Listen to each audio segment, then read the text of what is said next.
Muito bom. Estou voltando agora para conversar com o doutor Eduardo a respeito do desastre lá no Itaquerão, que infelizmente vitimou 2 pessoas, 2 operários que estavam lá. Os trabalhos já foram retomados, né, doutor Eduardo? Em 3 alas, menos na ala leste, que foi onde aconteceu o acidente, né? O que foi liberado, ou seja, só a parte que não tinha nenhum problema, né? Pelo menos aparentemente não se detectou nenhum problema. Não comprometeu nenhuma estrutura ali. O problema é que está interditado em função da perícia que deverá ser feita. E essa perícia, ela vai detectar o que aconteceu, se houve falha humana, provavelmente a falha foi humana. Por quê? Porque, na verdade, foi o guindaste, né? Porque as pessoas acham que foi parte do estádio que desabou. Não, na verdade, foi o guindaste que caiu, que é o que nós estávamos falando agora, a questão de segurança. Segurança dos operários, que são 1.000 e poucos operários que trabalham naquela região. É muito estranho que a gente chegou a comentar aqui entre eu e o Laerte, que foram colocadas 37 estruturas exatamente iguais àquela anteriormente. Na última, na 38ª, acontece uma imperícia ou acontece algum problema ali que acontece aí, essa fatalidade. É muito estranho, né? Porque assim, o peso daquela estrutura estava dentro da capacidade do guindaste, né? O problema ali é o seguinte, na medida que eles foram colocando as estruturas metálicas, né, porque são aquelas estruturas laterais, há a movimentação do guindaste, né? Ou seja, então, se você tem um problema de terreno, ou seja, se ele não está bem calçado, e foi exatamente isso que deve, o laudo deve dizer exatamente isso, ou seja, a falta de verificação se o guindaste estava preparado para poder levantar aquela estrutura de não sei quantas toneladas. Você acha que depois de 37 estruturas, na 38ª, eles estavam com excesso de confiança, de repente? O final, é bem aquela questão quando você está viajando... O acidente acontece quando você está chegando. Exatamente. Na última curva. Mas isso é comprovado. A grande maioria dos acidentes acontece quando a gente está chegando, está próximo da cidade. A ansiedade, né? A ansiedade de você ver a coisa concluída e, de repente, esquece de algum detalhe. E ali é um guindaste que ele fica solto, é um guindaste que, na verdade, ele trabalha com balanço. Se o balanço não foi bem feito, é óbvio, né? É diferente de um guindaste de prédio, que ele vai sendo amarrado, o guindaste vai sendo levantado e amarrado no prédio, na medida que ele vai sendo erguido. Esse não, é um guindaste que ficava solto, porque ele não tinha onde ser amarrado. Então, é um guindaste que tinha que tomar, assim, a precaução tinha que ser absoluta, né? Então, isso provavelmente deve ter sido um problema de falta de calçar corretamente. Erro de cálculo. Ou o próprio terreno, né? Ter cedido parte do terreno, porque o guindaste ele foi tombando e nesse momento quem estava comandando, né, o piloto da máquina, ele saiu imediatamente, porque senão também seria outra vítima, né? Claro. Além dos 2 que morreram, seria também outra vítima. Tanto é que ele vai ser ouvido amanhã para explicar o que aconteceu. Talvez no depoimento dele, ele dê algum subsídio, algum detalhe, porque a pessoa que trabalha com a máquina conhece a máquina, né? E ele estava levantando uma estrutura extremamente pesada. Então, obviamente, o depoimento dele está marcado para quinta-feira, que ele foi encontrado, porque até então ele tinha desaparecido. Ele ficou assustado, ele mesmo disse que ficou assustado. Da repercussão, né? E aí, na quinta, a polícia vai ouvi-lo para saber se ele pode dar algum subsídio com relação a instalação da máquina naquele local. Eu ia te perguntar isso justamente agora, demorando um pouco para eles ouvirem uma peça-chave para a conclusão desse inquérito, que é justamente o operador ali do guindaste, só quinta-feira agora. Mas o depoimento, ele vai dar algumas informações em relação do que aconteceu naquele momento. Agora, quem vai explicar efetivamente o que ocorreu vai ser a perícia que vai ser checada e o laudo, sim, vai dizer, olha, aconteceu esse problema, não foi calçado corretamente, a máquina estava com qualquer tipo de defeito, enfim, vai dar uma resposta, né, para aquilo que a gente está querendo saber, o que aconteceu, porque o guindaste caiu em cima da arquibancada. Não sabe se ainda houve um comprometimento, que também a perícia vai dizer. Tem uma caixa preta que já foi retirada pelos alemães, né, que vai também dizer muita coisa, que é a caixa preta que ficava no próprio guindaste. Né? Que dá, na verdade, o que está acontecendo, né? A leitura. É a leitura do procedimento do guindaste, o que ele fez. E aí você tem uma questão da estrutura estrutura do estádio, né, que não sabe se teve aí um comprometimento ou não, porque aquilo lá é feito em blocos, né? Ou seja, então uma situação dessa pode refletir em toda a arquibancada, então vai ter que se fazer uma checagem, né? Vamos falar de preço agora? Vamos falar de preço.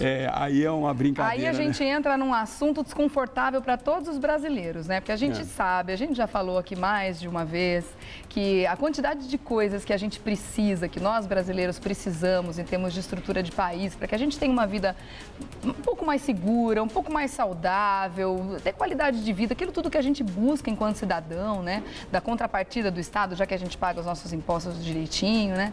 A gente não tem. E o Brasil está perdendo uma grande oportunidade, na minha opinião, de conseguir todas essas estruturas, inclusive de transporte, que muito pouco foi feito até agora, né, doutor Eduardo? A gente está vendo estádio até então, né? Eu estou vendo só gramado, mais nada, né? Porque o dinheiro que se gastou, eu estou dizendo em matéria estrutural de estádio, não estamos falando da malha viária, nós não estamos falando da estrutura dos aeroportos, nós não estamos falando absolutamente nada, nós estamos falando tão somente com relação à questão dos estádios.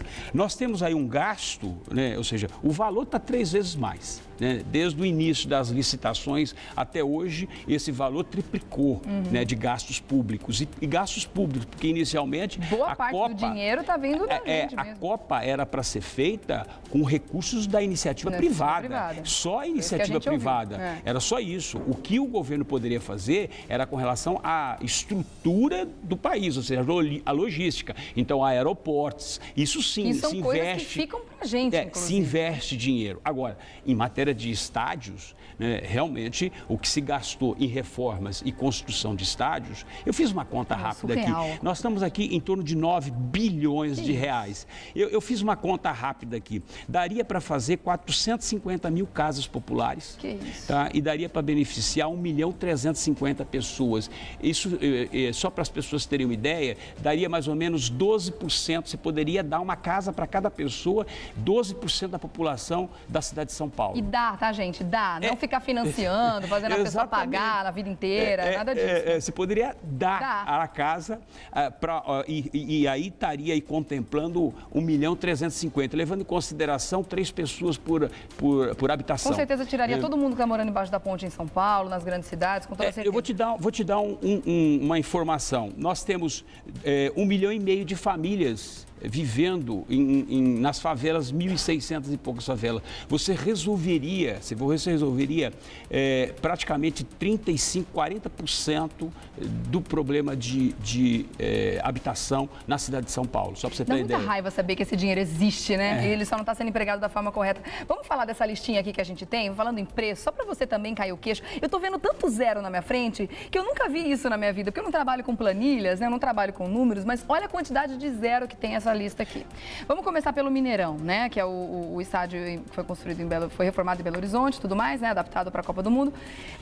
Essa lista aqui, diretora, eu não sei, eu tô com 2 listas, na verdade. Eu tô com a lista dos estádios que ainda estão em obras e os já concluídos, e tô com essa aqui, Arena Pantanal primeiro. Então, essa lista aqui, ó. Aqui são todos os estádios. Aqui são todos. A gente faz a relação com os preços aqui. Estádio que ainda estão em obras. Arena Pantanal, por exemplo, em Cuiabá. Esse ainda não está pronto. Será que tem previsão? Então, o que acontece é o seguinte, a previsão é que todos os estádios devem ser entregues agora até 31 de dezembro. Nós sabemos que o de São Paulo já não vai ser mais entregue, porque estão aí prevendo para fevereiro, né? Vai ter 40 dias de atraso.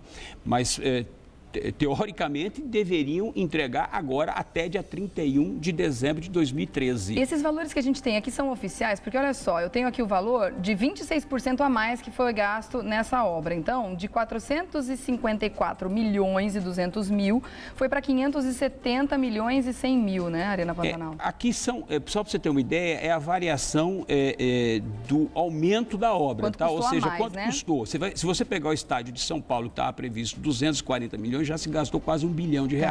Ou seja, deu 242% de aumento. Isso antes do acidente, né? Agora com o acidente vai custar mais. Com o acidente vai custar mais uns 200 milhões nessa brincadeira toda. Ou seja, então, são essas cifras, né? Ou seja, esses estádios aí aqueles que já terminaram, né, que já se encerraram, que o Rio de Janeiro é um deles, mas o Maracanã ele passou por uma reforma, não foi construído.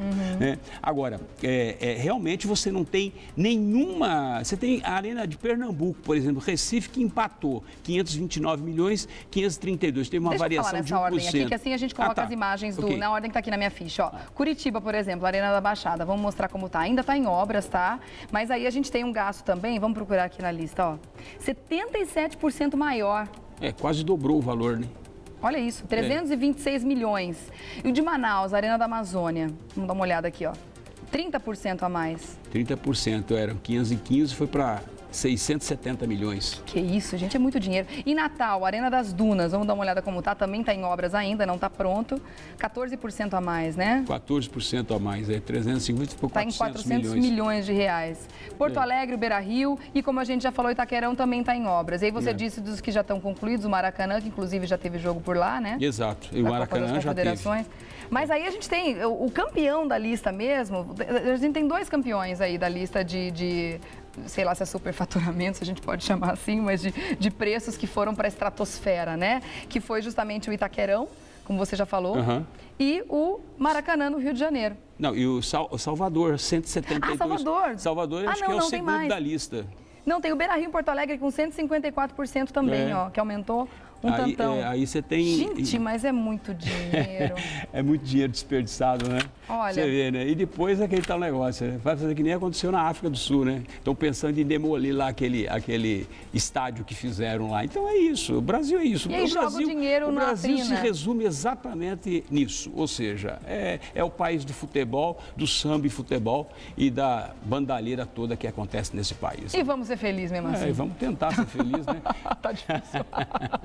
Doutor Eduardo, obrigada. A gente vai voltar a falar sobre esse assunto. A gente tem, inclusive, como eu prometi aqui, a questão do mensalão, né? Que a gente ia comentar hoje aqui no programa também. Tem mais 3 que podem ir para a cadeia. 5. Agora de manhã cedo parece que aumentou a lista aí de 3, talvez 5 até o final do dia. Ah, é? Vamos marcar da gente conversar sobre esse assunto semana que vem, então, também, complementando os nossos assuntos de grande relevância, que são sempre tratados por Dr. Eduardo Leite aqui no Revista da Cidade. Obrigada, meu querido. Eu que agradeço, viu? Ótima semana pra você, viu? Obrigado. Vê se não some mais, hein? Não, tô aqui. Pelo menos eu até o fim volto. do ano, né? Obrigada, Dr. Eduardo.